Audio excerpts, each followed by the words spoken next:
Hello everyone, my name is Chandan Singh. Guys, common error day 3 है। Miscellaneous common errors लाया हूँ, सब मिक्स्ड लाया हूँ। तो सबसे पहले देखते हैं पहला सेंटेंस।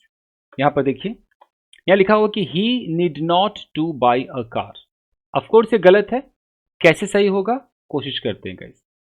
सबसे पहले देखिए, ये जो नीड होता है, तो नीड को हम सब्जेक्ट के अकॉर्डिंग चेंज कैसे करते हैं। अगर मैं बोलता हूं आई, वी, यू, दे, प्लूरल, तो हम नीड बोलते हैं। जैसे आई नीड, यू नीड, है कि नहीं। लेकिन अगर ये रहता थर्ड पर्सन सिंगुलर, जैसे ही, शी, इट, इसके साथ क्या हो जाता, नीड्स हो जाता। यानी कि he needs, she needs, right. अब ध्यान देने वाली बात है कि जब मैं सेंटेंस बोलूंगा कि मुझे जाने की ज़रूरत है, खाने की ज़रूरत है, तो ये जो नीड है या नीड्स है, इसके बाद इन्फिनिटिव आता है।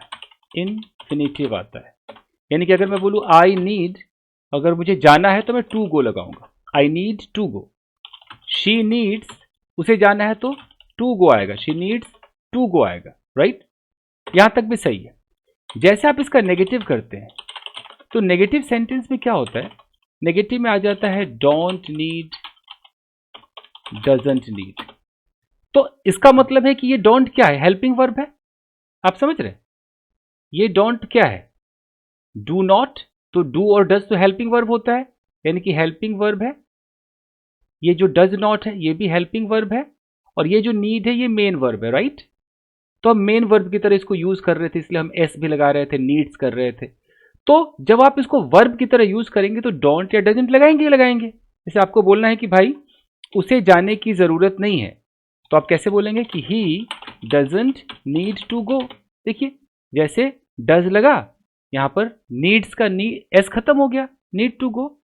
लेकिन बहुत बच्चों को यह नहीं पता है कि जो नीड है वो नेगेटिव सेंटेंस में खुद मॉडल भी बनता है। तो मॉडल का मतलब क्या होता है, हेल्पिंग वर्ब। अगर मैं कहता हूं मॉडल, मॉडल कुछ भी नहीं है, हेल्पिंग वर्ब है, हेल्पिंग वर्ब है। तो अगर मेरे पास नीड को मैं मॉडल बना दूं, मैं कह दूं भाई नीड आज से मॉडल है, हालांकि पॉजिटिव में नहीं होता, नेगेटिव इंटरोगेटिव में होता है। तो नीड अगर मॉडल है, तो यानी कि नीड क्या हो गया, नीड हेल्पिंग वर्ब हो गया। अब बताओ कि नॉट का यूज हम कहां करते हैं, नॉट का यूज हेल्पिंग वर्ब के राइट साइड में करते हैं, राइट साइड में करते हैं। बहुत इत्मीनान से देखिए, जैसे कि डू है, अब मुझे नॉट लगाना है, तो मैं डू में नॉट लगाऊंगा। हेल्पिंग वर्ब के राइट साइड में लगा कि नहीं लगा। अगर मुझे डज बोलना है, तो मैं डज के साथ यहां पे नॉट लगाऊंगा। अगर मुझे इज बोलना है, तो मैं यहां नॉट लगाऊंगा। तो अगर मेरा मॉडल जो नीड है, ये जो नीड है, मैंने इसको मॉडल कह दिया, तो फिर मेरा नॉट कहां लगेगा, यहां पे लगेगा, नीड नॉट, करेक्ट। तो समझ गया कि अगर मैं मॉडल की तरह यूज करूंगा तो आई नीड नॉट, तो शी के साथ नीड्स होगा कि नीड होगा। क्या मॉडल में, मॉडल हेल्पिंग वर्ब है, हेल्पिंग वर्ब में तो एस नहीं लगेगा ना। तो शी नीड्स नॉट तो नहीं हो सकता ना, गलत हो जाएगा। यानी कि शी के साथ भी क्या रहेगा, नीड नॉट ही रहेगा। यहां तक क्लियर है। अब नेक्स्ट पॉइंट है कि जब मॉडल मान लिया हम उसे, तो मॉडल अपने साथ मेन वर्ब लेगा, मेन वर्ब लेगा। और मेन वर्ब सिर्फ किस में होगा, सिर्फ बेस फॉर्म में होगा, इन्फिनिटिव में नहीं होगा, इन्फिनिटिव में नहीं होगा। तो अगर मैं यहां पर कहता हूं कि शी नीड नॉट, और मुझे बोलना है जाना, खाना, पीना, तो अगर मैं इन्फिनिटिव लगा दूंगा टू गो, तो गलत होगा कि नहीं होगा, क्योंकि मॉडल अपने साथ ये टू नहीं लेता है, इन्फिनिटिव नहीं लेता है, चल ना। अब क्या होगा, हमें बेस फॉर्म देना है, तो शी नीड नॉट गो, अब जाकर के सही होगा। समझ रहे मेरी बात, मॉडल को क्या पसंद है, मॉडल को बेस पसंद है। क्लियर। तो अब ऊपर चलिए और आपको मैं समझाता हूं, वीडियो को लाइक कीजिएगा इस। तो ही नीड नॉट टू बाई है, तो टू बाई है मतलब कि क्या होना चाहिए, he need not buy a car होना चाहिए, बाई अ कार। समझ रहे हैं क्यों बाई आया, क्योंकि मॉडल को क्या पसंद है, मॉडल को बेस पसंद है, ये बेस है। Getting my point. चलिए, अगर मेरी मेहनत आपको अच्छी लग रही है, आपकी मदद हो रही है, तो ईमानदारी दिखाइए, वीडियो को लाइक कीजिएगा। ठीक है, साफ सीधी बात है, वीडियो को लाइक कीजिए। कुछ पाना है तो यार अंगूठे को तकलीफ तो देना पड़ेगा ना बॉस। चलिए अब आगे बढ़िए, आगे देखते हैं। अगला कहता है I want a chair to sit. देखिए, स्पोकन इंग्लिश में ठीक हो सकता है, राइटिंग में क्या कहा जाता है कि जैसे आपने कहा, आपने बोला एक सेंटेंस कि भाई आई वॉन्ट अ चेयर, मुझे चाहिए चेयर बैठने के लिए, टू सिट। तो आप चेयर लेंगे, तो चेयर मतलब आपको चेयर चाहिए, तो चेयर कहीं बैठेगा कि आप चेयर पर बैठेंगे? आप चेयर पर बैठेंगे। तो ये जो टू सीट है ना, इसको ये साबित करने के लिए कि भाई ये जो टू सीट है, ऐसा नहीं कि कुर्सी ही कि आई को चाहिए कुर्सी और कुर्सी ही बैठ जाए कहीं पर, जी नहीं। आई को चाहिए कुर्सी और आई ही कुर्सी पर बैठेगा, आई ही विराजमान होगा। तो ये साबित करने के लिए आपको क्या करना पड़ेगा? I want a chair to sit, एक प्रेपोजिशन लगाना पड़ेगा, ऑन, या अगर चेयर गड्ढे वाला है तो in. I want a chair to sit on, sit in. कहना मुश्किल है कि यार ये कैसे हो गया, बट यही सही तरीका है, आपको प्रेपोजिशन लगाना पड़ेगा बॉस। यहां देखिए, अगर मैं कहता हूं कि I have a house to live, तो मैं टू लिव पे नहीं छोड़ सकता, गलत हो जाएगा। मेरे पास एक घर है, घर कहीं रहेगा कि मैं घर में रहूंगा? तो मैं घर में रहूंगा, तो I have a house to live, फिर इन लगाओ कि वो घर है जिसके अंदर लोग रहेंगे। मेरे पास एक घर है कि ये घर कहीं ऐसा नहीं कि घर जाके लिव करने लगे, ये घर है और इसके अंदर लोग रहेंगे, तो वो दिखाने के लिए प्रेपोजिशन लगाना पड़ता है। जैसे मैं बोलूं कि I have a pen, I have a pen to write, तो ऐसे कर स्पोकन में चलता है, बट ये गलत है। आप पेन के साथ लिखते हैं ना, तो I have a pen to write with लगाना पड़ेगा। तो वो उस इंस्ट्रूमेंट का, उस चीज का प्रेपोजिशन आपको लगाना पड़ेगा। तो ये तरीका है। तो कभी ऐसा आ जाए कॉमन एरर, तो आपको प्रेपोजिशन देख लीजिए उसके साथ क्या आता है, विद आता है, ऑन आता है, लगाइए। चलिए, he doesn't dare beat him, he doesn't dare beat him. देखिए कॉमन सेंस है। अब यहां पर ही लगा हुआ है, देखिए ये ही लगा हुआ है, ही के साथ डजंट है, मतलब हेल्पिंग वर्ब है। फिर डेयर क्या हो गया? मेन वर्ब हो गया। तो ये जो डेयर होते हैं, ये जो नीड होते हैं, ये अपने साथ इन्फिनेटिव लेते हैं जब तक ये मेन वर्ब का काम कर रहे हैं। अगर इसी डेयर को मैं मॉडल बना दूंगा तो इन्फिनेटिव नहीं लेगा, बेस फॉर्म लेगा। तो ही डजंट डेयर, डेयर यहां मेन वर्ब है तो यहां इन्फिनेटिव लेगा, to beat, he doesn't dare to beat him. अब जाकर के सही हो गया, दिस इज करेक्ट। देखिए, you will work here until I will come back.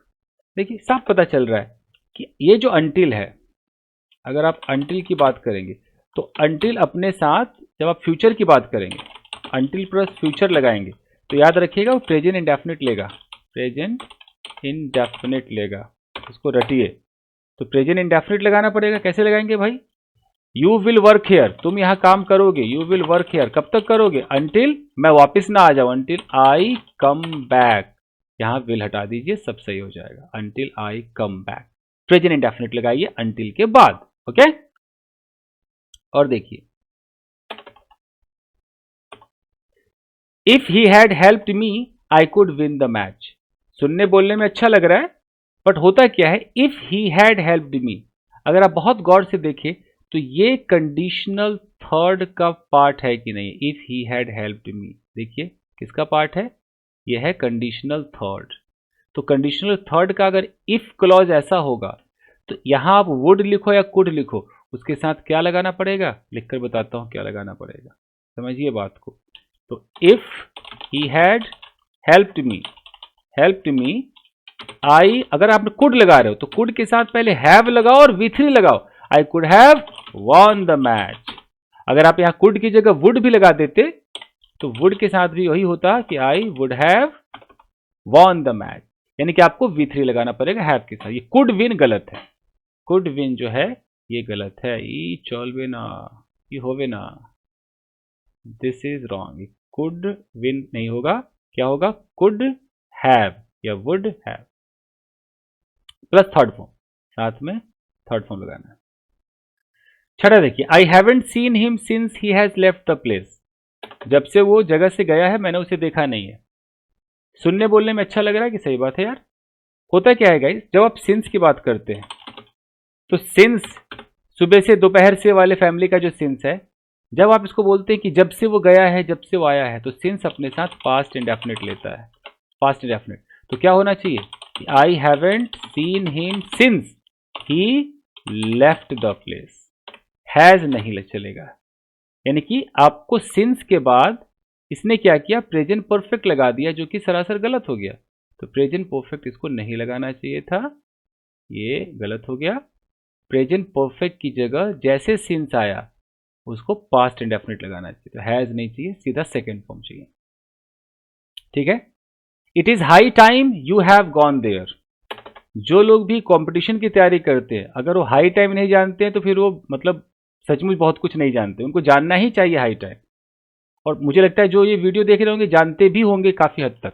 Competition वाले जब भी आता है हाई टाइम, याद रखिएगा high time, you know, about time, कुछ इस तरह से जब आएगा, खाली टाइम भी आता है, इट इज टाइम, तो इनके साथ ना याद रखिएगा वर्ब का सेकेंड फॉर्म लगता है। तो अगर मैं कहता हूं कि it is high time I have gone there, तो आई हैव गॉन देयर नहीं, आई वेंट देयर, ये होगा। सुनने में बहुत अटपटा है बट यही चटपटा है। It is high time I went there होना चाहिए। जैसे कि मैं बोलूं कि it is high time, it is high time, it is high time you go to bed. अगर बोलूं यू गो टू बेड गलत हो जाएगा, मैं क्या बोलूंगा, you went to bed. It is high time you went to bed, यानी कि बहुत समय हो गया, अब तक तुम्हें बेड पे चले जाना चाहिए था। इसमें वो वाली फीलिंग छुपी रहती है। तो ये रट लीजिए, सेकेंड फॉर्म लगता है, रटना ही पड़ेगा। I have read 10th chapter of this book. I have read 10th chapter of this book. गलती बहुत बड़ी नहीं है, जरा सी गलती। होता क्या है कि जब आप ऑर्डिनल नंबर की बात करते हैं, जैसे फर्स्ट, यू नो, सेकेंड या फिफ्थ या 10th, तो इनके साथ द का यूज करना पड़ता है, द लगाना होता है, द लगाना होता है। तो अब क्या करेंगे, I have read the 10th chapter of this book. अब जाकर के सही हो जाएगा। आपको ये द लगाना है, याद रखिए। The first, the second, the third, ऐसे कीजिए। ठीक है, चलिए। The night is relatively hotter today. सुनने देखने में अच्छा लग रहा होगा। याद रखिएगा ये जो रिलेटिवली है, ये जो कंपैरेटिवली, ये सब आते हैं ना टिवली वाले, कंपैरेटिवली, ये सब ईटीसी बहुत सारे ऐसे लिस्ट होती है, ये ऑलरेडी कंपैरेटिव होते हैं, कंपैरेटिव डिग्री में होते हैं। कंपैरेटिव डिग्री की फीलिंग होती है इनके अंदर, मतलब इनके अंदर खुद कंपैरेटिव घुसा हुआ है की फीलिंग होती है, इसलिए होती है, इसलिए एक मिनट, इसलिए इनके साथ एडजेक्टिव का कंपैरेटिव डिग्री नहीं लगता है, समझ रहे हैं, नहीं लगता है। यानी कि आपको क्या करना है कि अगर आप रिलेटिवली कह रहे हैं तो इसके साथ आप हॉटर नहीं कह सकते हैं, क्योंकि हॉटर क्या है, कंपैरेटिव डिग्री है। तो ये ऑलरेडी कंपैरेटिव है, तो इसके साथ आप फिर से कंपैरेटिव कैसे लगा सकते हैं, तो क्या लगाना चाहिए आपको कि द नाइट इज रिलेटिवली